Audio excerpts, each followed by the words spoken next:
Next up is List Highlighter. This one starts getting pretty robust and you can do a lot of really fun things with it. So here we go. This one shows up in your extension bar like this. It has a little red dot in the middle, so it's pretty easy to spot. Now let's pull it up and we're going to go to Settings. And here are the settings. Okay, now watch this. I am going to choose my highlight color. You can choose any color you'd like from these. I just think yellow is nice and bright. Here's how you get that to appear. All right, in your card title, you put in, after whatever you want it to be called, hashtag doing. Look at that, it turns it yellow. Another fun thing is you can use the hashtag to do.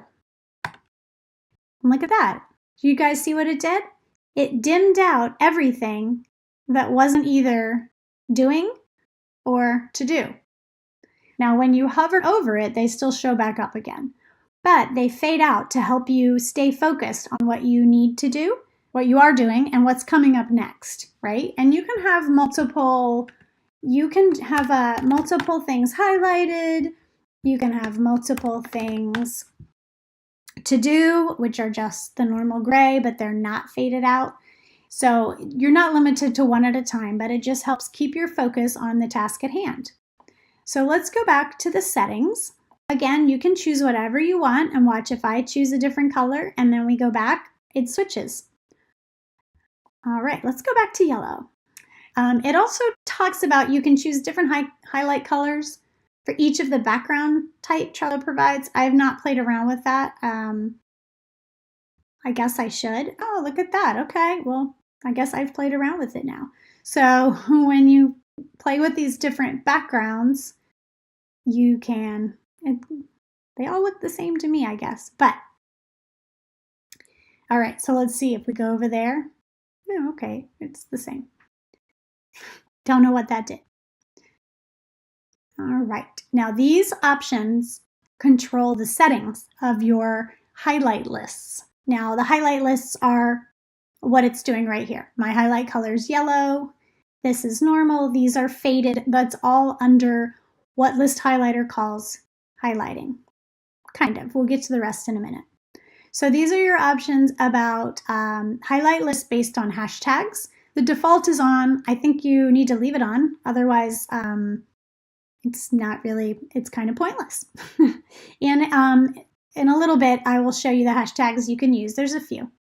I usually leave this one on as well, hide hashtags in list headers, because otherwise when you turn it off, you have to re-click the card to make it recognize it, but you see the hashtag again. I don't know, I just find that a little messy, so it's really up to you. Highlight lists based on title text, default on, I agree. That means you have to have specifically the correct words in the title. The very next one, you have the option of matching partial title text, but that one can get a little messy because if you accidentally name something too similar, it'll turn on. So all that being said, I completely agree with all four of the default settings. I think that is how this extension works best. So here are the different hashtags you can use.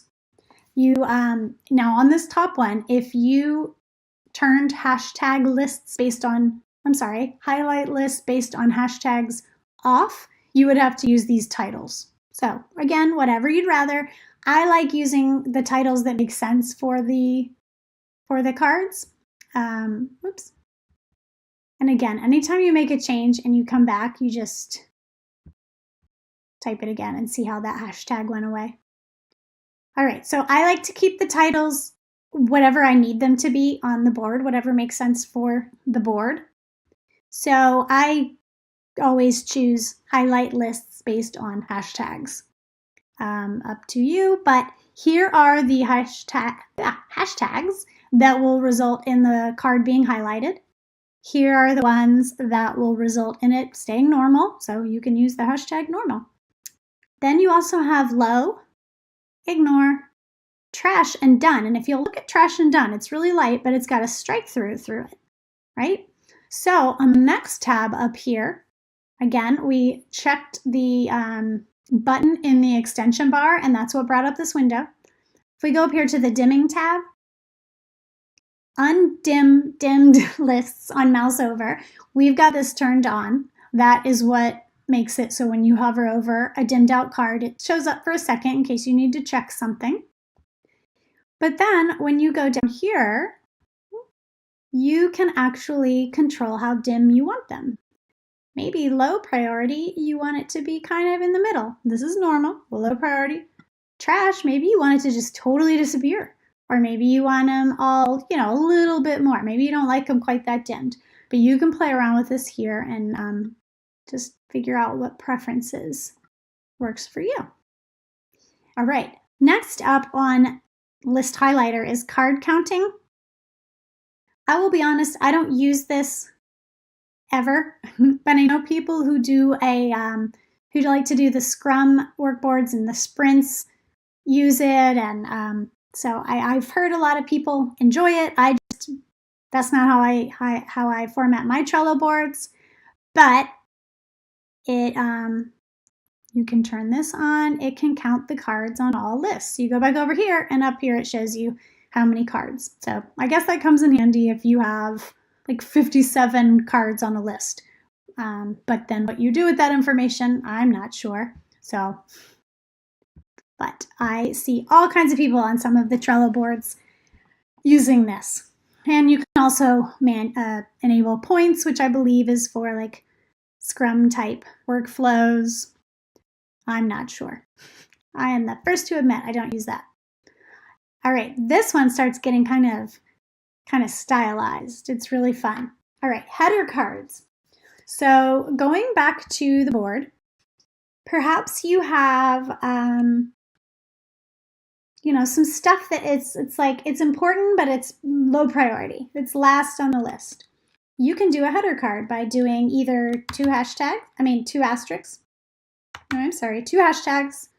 2 dashes, or 2 backslashes, then do a space, and then you name your card whatever you want. Now look, see what happened? As soon as I created that card, it just did a header card. That's it. So then you can add like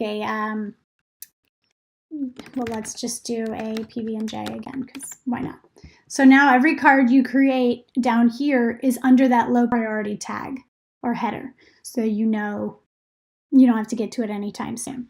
A lot of people use that for if they're doing a calendar-based one and maybe they have their day gridded out. They might have morning, afternoon, and evening, and then they just move the cards to the appropriate section.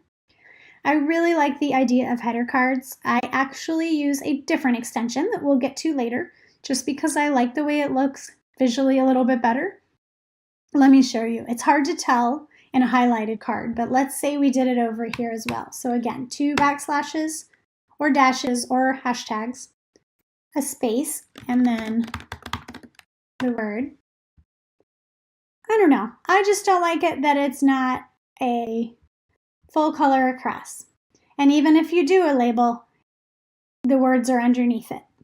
We'll get to a different extension later that shows up a little different. So this really is just a visual preference. The one I use does the exact same thing. I just prefer the way it's laid out a little bit more. Now, something else that List Highlighter does is called separators. You start a new card, you do 3 dashes, 1, 2, 3, hit enter, and you see that? It did this gray line right here. So maybe you just want to visually separate the cards a little bit. Let's make a PB&K. What is that? Peanut butter and kelp? That would be weird. All right, so maybe you don't necessarily need a true header, but you just want to group cards, or rather separate cards. Like maybe these 3 are somehow related, and then everything down here is kind of related. You can do a card called a separator that's just 3 little dashes, and it will do a gray line. Ta-da! So those are really handy for just visually organizing your boards, moving things around, showing grouped items together, etc., etc. And the settings for that header card and separators are right here on the last tab. You can add a little extra space above the header cards if you want, which you can see that right here. It adds quite a bit of space in my opinion.